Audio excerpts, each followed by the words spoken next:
Et tout de suite, les infos.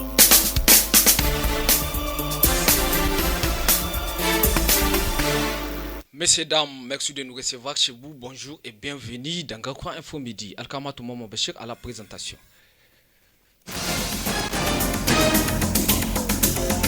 Au sommaire de cette édition, USAID suspend ses activités pour une durée de 3 mois. Les détails dans ce journal-là. Restons toujours dans le cadre des activités de projet, cette fois-ci avec le programme de promotion de l'équipe égalité sociale et de la société civile qui organise depuis ce matin un atelier de capitalisation de ces 5 ans d'activité. Les détails dans un instant. Le bénévolat est-il devenu un passage obligé pour décrocher un travail? La réponse dans un reportage de Al Abdou.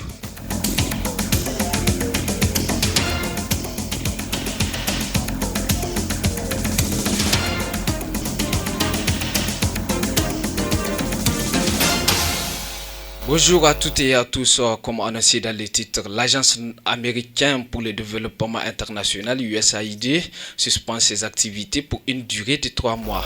Depuis sa création en 1961, l'USAID a joué un rôle clé dans la distribution de milliards de dollars à des programmes humanitaires et de développement à travers le monde. Mais son efficacité et son impact méritent aujourd'hui un sérieux réexamen selon la présidence américaine. Du côté des fonctionnaires des projets qui sont sous la coupe de l'USAID, c'est la désolation. Écoutez Issa Abachi du programme Cœur International. Ƙungiya ta CARE muna aiki da ita to muna can tesawa mun ji wannan labarin mun je ne kuma tunanin za a sa wani sabon tsari da muka je tattara waɗansu takardu. Nous travaillons avec l'ONG CARE International. Nous étions en mission de travail à Tessawa pour la mise en œuvre d'un nouveau projet dans la commune quand nous avons été informés de la suspension des activités de l'USAID. C'est une mauvaise nouvelle pour nous car non seulement nous sommes des pères de famille, mais aussi nous voyons la situation dans laquelle seront les bénéficiaires du projet.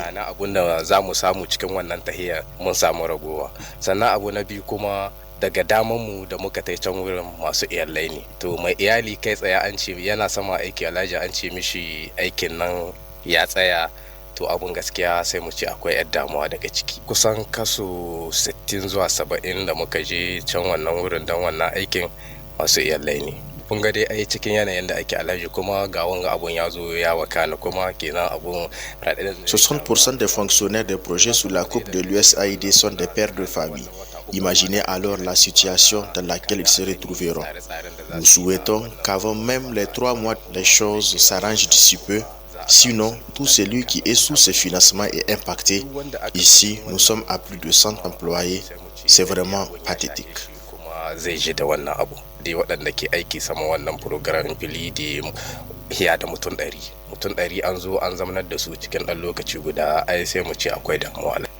Par contre, la suspension des activités de financement de l'USAID pourrait aussi ouvrir la voie à des réformes de l'aide internationale plaçant les pays bénéficiaires au centre des processus décisionnels et les encourageant à devenir les principaux acteurs de leur développement.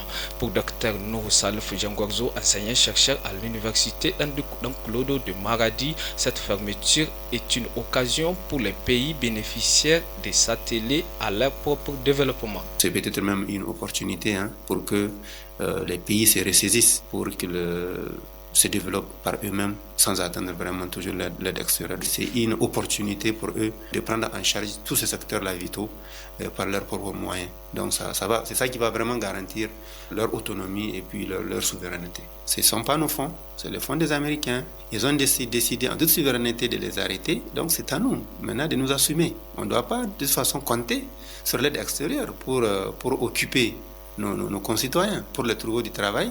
Non, c'est-à-dire c'est à nous d'exploiter notre génie pour trouver de l'emploi donc à nos concitoyens. Et ce n'est pas la première fois que des ONG ferment. Je pense qu'il y a l'ONG APBE et ACTED, leurs activités ont été suspendues au Niger, mais il y a beaucoup de Nigériens qui ont perdu leur emploi. Et vous savez, l'être humain, il est très résilient. Et je suis persuadé que les Nigériens le sont encore plus.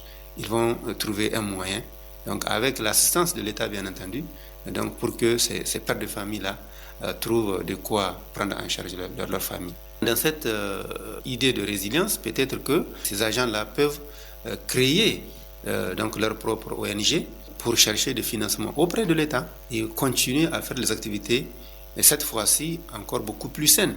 Et des activités où vraiment tout le monde a de la confiance. Parce que si Elon Musk dit que il y a des activités criminelles qui se passent à travers les fonds USAID, donc aujourd'hui, si c'est des fonds nationaux gérés par les Nigériens, je pense que tous ces soupçons-là d'activités criminelles vont disparaître et puis les gens vont avoir beaucoup plus confiance donc, aux activités de ces Nigériens-là. Donc moi je pense que c'est une opportunité et étant donné que nous sommes dans ce mouvement de recherche de la souveraineté, je pense qu'il faut qu'on s'assume. On ne doit pas de toute façon dépendre de l'aide américaine, donc il faut qu'on cherche un moyen.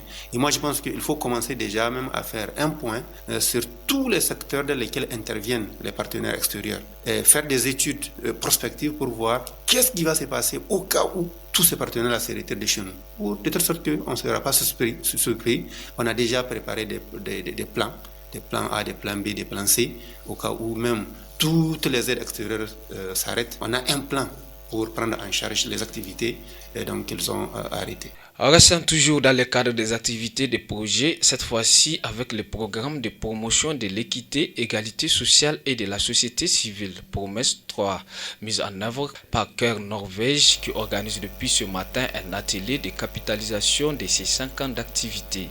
Le thème de cette rencontre est la promotion de l'autonomisation des femmes et des jeunes, un pilier pour le développement durable.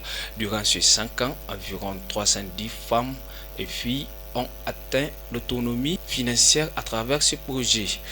Les détails avec Hawa Oumaru, coordinatrice du projet Promesse.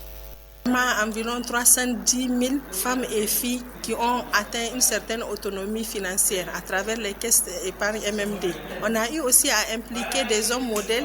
Aujourd'hui, nous avons environ plusieurs centaines d'hommes modèles, environ 400 et quelques, qui sont là, qui nous appuient vraiment dans nos activités. Parce qu'on a compris seulement si on travaille avec les femmes uniquement et les filles, de l'autre côté, on ne peut pas atteindre le développement durable. C'est pourquoi ces hommes sont là pour nous soutenir dans toutes les activités à travers les sensibilisations sur les VBG, à travers la réduction des tâches ménagères des femmes et des filles.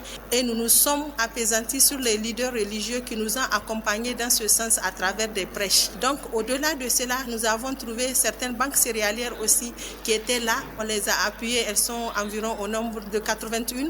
On les a appuyées pour pouvoir encore plus renforcer la période de soudure dans nos communautés d'intervention. On a fait l'alphabétisation fonctionnelle. Donc on a collaboré avec les services techniques pour pouvoir nous appuyer au moins à aller vers l'alphabétisation fonctionnelle parce qu'on sait son apport dans le développement aussi de la femme et de la fille et au-delà de la communauté parce qu'elle implique aussi les hommes. Autre chose peut-être qu'on devrait appuyer aussi, c'était en termes d'entrepreneuriat. Aujourd'hui, nous avons appuyé des entreprises, c'est vrai, c'était des femmes MMD, des groupements MMD, SCOOP comme on l'a dit, qui étaient là depuis 91. Après 30 ans, qu'est-ce qu'on doit faire pour pouvoir leur montrer qu'elles devraient dépasser ce stade de caisse épargne et crédit seulement mobilisation? Donc actuellement, nous avons des structures qui se sont érigées même en entreprise. Actuellement, nous avons eu même une structure à travers laquelle on a fait la certification du bouillon de Moringa, ici dans la région de Maradi. L'objectif final de votre projet, madame, c'est la promotion de l'autonomisation des femmes et des jeunes filles. Est-ce qu'on a atteint cette autonomisation recherchée? Pour nous, on a atteint. C'est vrai, nous sommes dans 6 régions du Niger, mais quand même, au-delà de cela, et dans environ 63 communes. Mais ce qui importe pour nous, c'est que comment les activités qu'on a faites, qui ont eu effet de taches d'huile, comment est-ce qu'elles peuvent se répercuter dans les autres zones ou dans les autres communautés qu'on n'a pas eu. Aujourd'hui, même si Promesse 3 se retire, ces femmes-là peuvent s'autosuffire.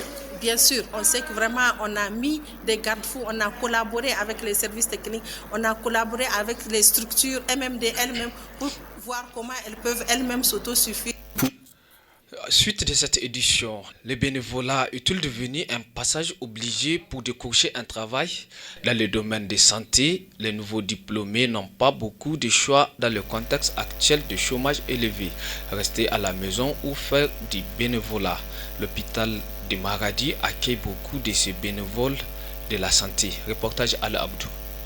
Pour s'occuper ou pour espérer trouver du travail, Les diplômés de santé comme Najaatou Salissou sont souvent obligés de passer par le bénévolat. La jeune femme est bénévole depuis 1 an à l'hôpital de Maradi. Après l'obtention du diplôme, au lieu de rester croiser les bras à la maison, vaut mieux travailler pour apprendre le métier et se perfectionner. Nous nous occupons des malades, nous les consultons et prescrivons les traitements. Nous ne sommes pas payés, seulement qu'il y a une campagne de vaccination. Nous sommes engagés comme vaccinateurs et nous recevons nos per diem. Nous sommes 6 volontaires ici. 3 au service des soins et 3 autres à la maternité. Rahila Harou, sage-femme diplômée, pense aussi que le bénévolat lui permettra d'acquérir de l'expérience.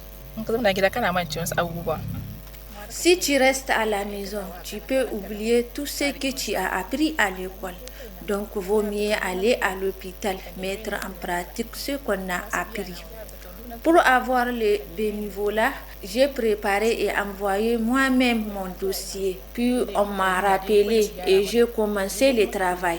Je ne suis pas payé pour ce que je fais, mais nos superviseurs nous montrent comment bien faire le travail. Et si nous le faisons bien, ils nous encouragent.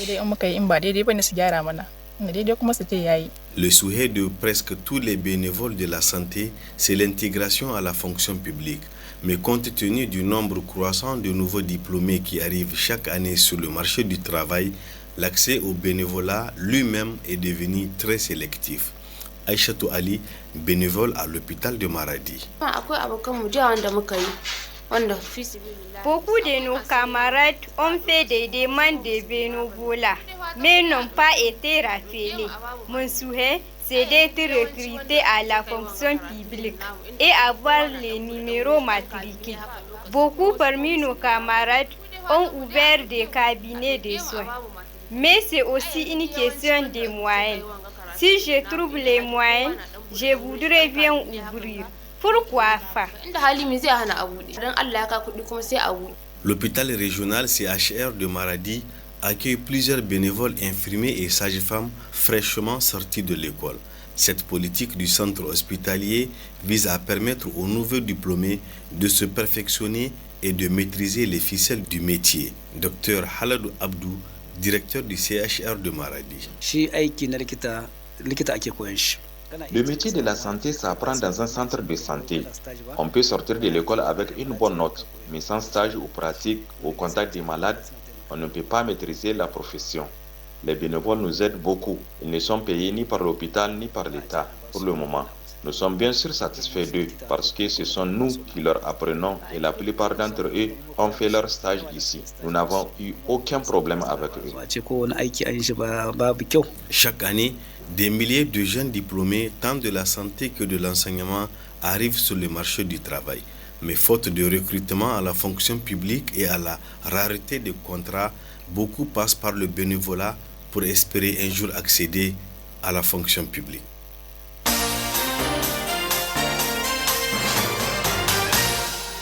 Actualité internationale à l'issue d'une rencontre avec le premier ministre israélien Benjamin Netanyahu, le président américain a répété qu'il souhaitait vider le territoire palestinien de ses habitants avant d'évoquer une situation de propriété sur le long terme des États-Unis. Ebratash Ouzenabou avec les détails. L'histoire compte peu pour Donald Trump lorsqu'il parle de Gaza. Les traumatismes du passé, les guerres successives, l'attachement à un lieu, l'ombre longue des ancêtres, les droits de vivants, tout cela semble enfui sous le décombre, car le magnat de l'immobilier reconverti en politique ne voit que cela dans les territoires palestiniens. Des décombres, un site de démolition qu'il faudrait vider de sa population par souci humanitaire, éparpiller les Palestiniens ailleurs dans la région. Il pourrait s'agir des sites nombreux où ce pourrait être un grand site, mais les gens pourraient vivre dans le confort et la paix. et on va s'assurer que quelque chose de spectaculaire soit fait. C'est hasardeux le président. Mardi 4 février à la Maison Blanche, le président américain a également répété que les habitants de Gaza pourraient aller vivre en Jordanie ou en Égypte. Malgré l'opposition de ces pays et les Palestiniens eux-mêmes, Donald Trump est convaincu de pouvoir le faire changer d'avis. J'ai le sentiment que le roi de Jordanie et le général d'Égypte vont ouvrir leur cœur et nous donnerons la terre dont nous avons besoin pour faire ça, pour que les gens vivent en paix. Les Hamas dénoncent ce mercredi les propos racistes et alignés sur l'extrême droite israélienne de Donald Trump. La position raciste américaine s'aligne avec celle de l'extrême droite israélienne dans le déplacement de notre peuple et l'élimination de notre cause, a déclaré Abdelatif Al-Kanou, un porte-parole du mouvement islamique palestinien. Merci Zainab, et c'est ici que prend fin Garkwa Info Midi, journal réalisé par Moustapha Menassara, présenté par Alakama Toumama Bachir. Merci de l'avoir suivi et à midi 30, vous serez avec la section Hausa. Bye bye.